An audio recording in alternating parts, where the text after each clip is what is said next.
back at it, baby, man. Don't take nothing for granted, man. I was telling the guys before the game, just don't take anything for granted because, I mean, you never know when that last play of the season or your last play, you know what I'm saying, your career or anything, you never know when that's going to come. So I just went out there and just tried to have as much fun as possible. And so it was just fun to be back out there and going to move on to week 2 now. They call him Big Ben for a reason. He's a big guy. He can get out of tackles. He can look downfield to make big plays. So our job up front is just going to be to get him down. If we get there, get him down, and be the first to get him down. And if he is moving around and scrambling, try to get the ball out as much as we can. We should definitely have some opportunities to get our hands on some balls. He's a big-time quarterback in this league.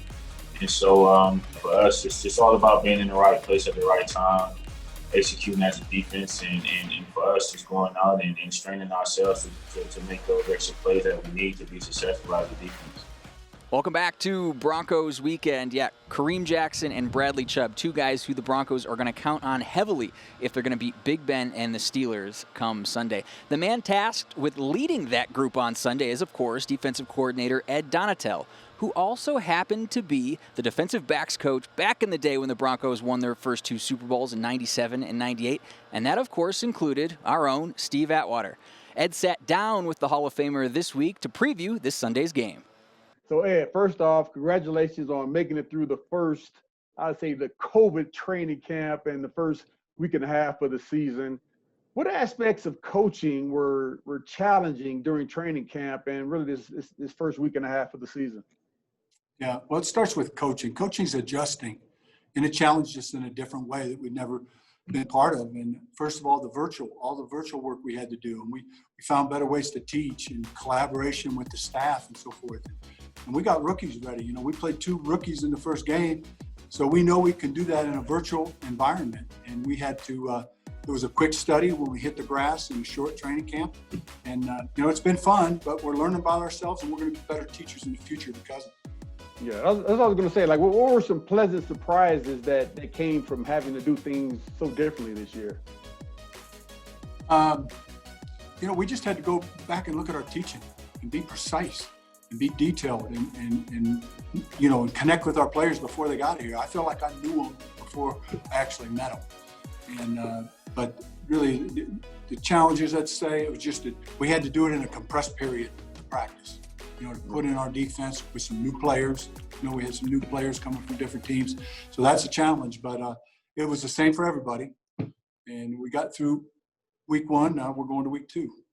Yeah, speaking of one of those new players and of Von Miller, when you have injuries to key players like that, you know, what goes through your mind when you really find out the seriousness of those injuries? And, you know, we just recently heard that A.J. Bouye is going to go on IR because of dislocated or separated shoulder, but he should be fine. But what goes through your mind when you find out the seriousness of those injuries? Yeah. There's 2 parts, you know, and those are 2 different injuries. But with Von, the first thing you do is you hurt for him as a person. You know how hard he worked for this season. And the next thing, you got to get get real busy on how you're going to replace his production. And you know we all got to do it together because he's a rare player. But everybody picked up quickly and got to work. A.J. Bouye, that's a different deal. You know, you're going along the first quarter, you're playing good defense, and all of a sudden a key guy gets hurt. And you have to quickly respond and have your guys ready. And, you know, it's a credit in our secondary to Ronaldo Hill. Chris Beek works with the nickels. We send in young people. Those guys have been working around the clock to get those guys ready.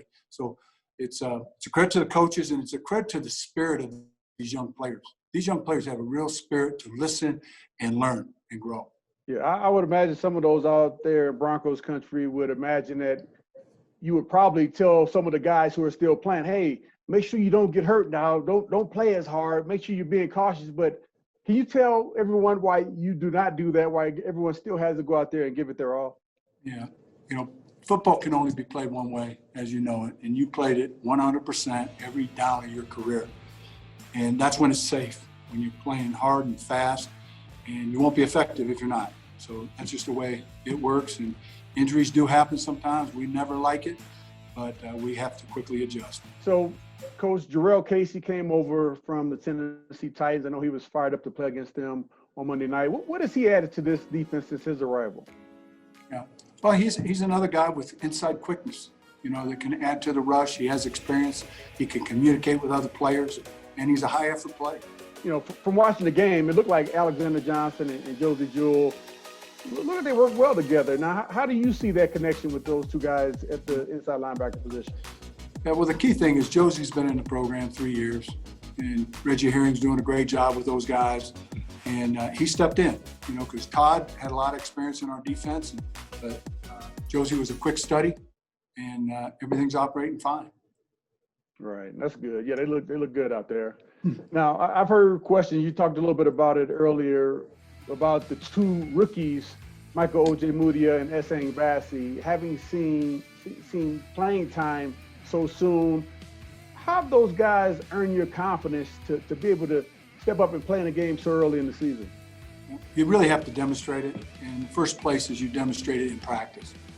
And then you demonstrate on how you handle the mental challenges that come your way, and then you step into a game. But again, it's a compliment to our draft team, you know, our personnel people. They brought in people that could adjust in this COVID era right now, that are mature men and take the coaching. So we have guys that are bright guys that can take in the information. Right. Well, I personally thought the defense played well last week, but what are some general areas that you would like to see improved upon going into week 2 against the Steelers? Yeah. You know, first thing, the things we liked, you know, we liked their effort. You know, they went to the ball. Right. We didn't get the takeaways we wanted, but we had a couple in our hands, and we had one nullified by a penalty. And we had 3 tip balls by our D-line. You know, those are things that we catch those in many games. But we got after the run. We got multiple people to the ball carrier. Now we got to get the ball. We got to switch and get the ball too. So that's something we want to improve on. And then we want to grow another day with a young defense. You know, and we're not a young defense. We have some young players on our defense. Yeah. We want to grow and gel, keep gelling. Yeah, well, hey, keep up the great work. Good luck this weekend against the Steelers. Bring the dub back. Thank you, my friend. Always a pleasure. Always a pleasure. Appreciate it, Steve. Our thanks to Ed Donatel for taking some time for us this week. We've got to take a break right now, but when we come back, Alexis Perry is outside Mile High Monument cooking up some street corn with Chef Mike from Aramark.